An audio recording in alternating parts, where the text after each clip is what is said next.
이 체포동의안 표결이 이제 당내 분위기가 어떤지를 좀 가늠할 수 있는 가늠자가 될 텐데 말씀하신 대로 수도권 의원들이 좀 생각이 많아질 거라는 그런 얘기를 한 사람이 있습니다. 우상호 의원 인터뷰가 준비되어 있는데요. 우상호 의원은 전망을 어떻게 하고 있는지 한번 들어보겠습니다. 일단 법원은 그 심사하기 전에 국회 동의를 먼저 받아야 되거든요. 그래서 그거 여쭤보려고 그러는데. 국회 동의안이 넘어오면 이건 뭐 100% 부결이 저는 당론을 정할 필요 없다고 생각합니다. 왜? 이미 부결이 확정됐어요. 제가 보는 당내 민심은. 근데 그 당론을 정하는 절차를 굳이 뭐 할 필요가 뭐 있습니까? 그리고 어차피 이탈할 사람은 당론으로 정해도 이탈해요. 그러니까 정하는 절차를 밟을 필요가 없어요. 그럼 이탈표가 하나도 안 나올 거다 이렇게 보세요? 아니면 만약에 나온다고 저는 안 나온다고 봐요. 이 인터뷰 중간에 그 내용이 있습니다. 수도권에 있는 의원들, 그러니까 표차가 얼마 나지 않는 의원들은 고민을 많이 할 거다. 그럼에도 불구하고 100% 부결이 될 거다라고 장담을 하고 있습니다. 저는 그 전에 그 구속영장이 지금 뭐 150페이지, 170페이지라고 지금 언론에 나오고 있고, 그 언론의 기사화가 좀 됩니다만 전 내용이 공개되지는 않고 있지 않습니까?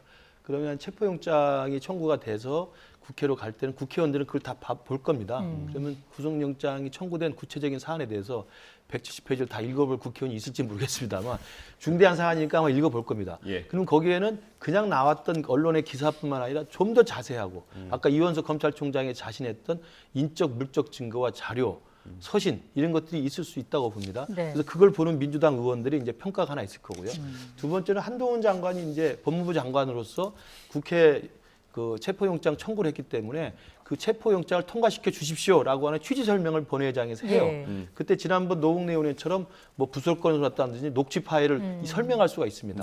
그럼 국민들이 다 보는 생중계가 되는 장면입니다. 그 장면에서 한동훈 장관이 이재명 대표가 지금 정적 제거 야당 탄압이라고 하는데 구속영장 청구 내용이나 아니면 진짜 검찰의 수사 결과에서 흔들릴 수 없는 명백한 누가 봐도 아 정말 이재명 대표가 거짓말하고 있구나라고 하는 것을 충분히 인식할 만한 획기적인 증거나 내용들을 한두 번 이야기를 한다. 그걸 국민들이 본다. 민심이 확 바뀐다. 지금 같은 경우 여론조사 같은 경우는 약간 그 체포영장이 통과돼야 된다라는 이야기가 조금 높게 나오거든요. 근데 이제 뭐 체포영장이 통과돼서 안 된다는 입장도 좀 있어요. 그러나 이게 민심이 되면서 확 바뀌면서 이거 체포해야 된다라는 식의 민심이 형성된다면 어떻게 하겠습니까? 수도권에 아슬아슬한 표차로 당선된 수십 명의 민주당 국회의원들은요. 당대표 지키기가 목적이 아니죠. 당대표 지키는 목적이 뭡니까? 공천 때문에 지금 지키려는 모양새를 보이는 건데 공천 받으면 뭐합니까? 내년에 떨어지는데 이 사람들 심각한 고민을 할 수밖에 없어요.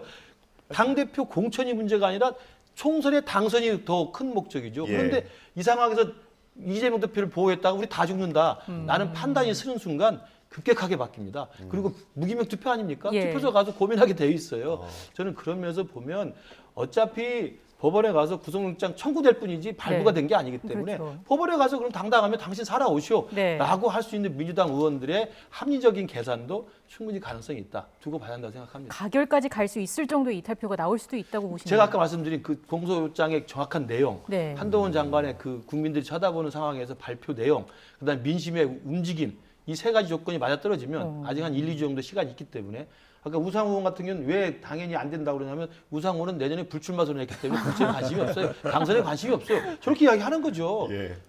근데 이렇게 가결이 되면 이건 뭐 저는 비공식적으로 들은 얘기입니다만 가결이 되면 그거는 민주당이 분당 해체되는 수순으로 가는 길이다 뭐 이런 얘기도 있고. 이재명 대표의 리더십은 완전히 이제 그 손상을 입은 거죠. 가결이 되면은 물론 이제 사법적인 판단에 따라서 의원들이 뭐 이제 가결을 했다 하더라도 물론 이제 부결에 던진 표가 많긴 하겠습니다만 이탈표가 많이 나왔다는 얘기 아니에요. 가결된다니 그런 상황에서 이재명 대표가 당 대표 할 수 없어요. 왜냐하면 이렇게 지금 이 뭐 속되면 난리가 났는데 진짜 이런 정치가 어디 있습니까? 세상에 사법 문제 가지고 도대체 제1야당 대표가 매일 그거 해명하느라고 주장하고 상대 정권에 대해서는 무조건 뭐 저기 정적 제고라고 얘기하고 이런 상황.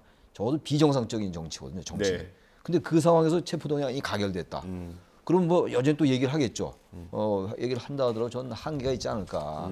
그래서 체포동의안 부결 가결이 뭐 변곡점인 건 당연한 것이고 부결이 된다 하더라도 기소 시점에 저는 굉장히 많이 흔들릴 것 같아요. 민주당 내가. 아까 말씀드린 그런 이유 때문에.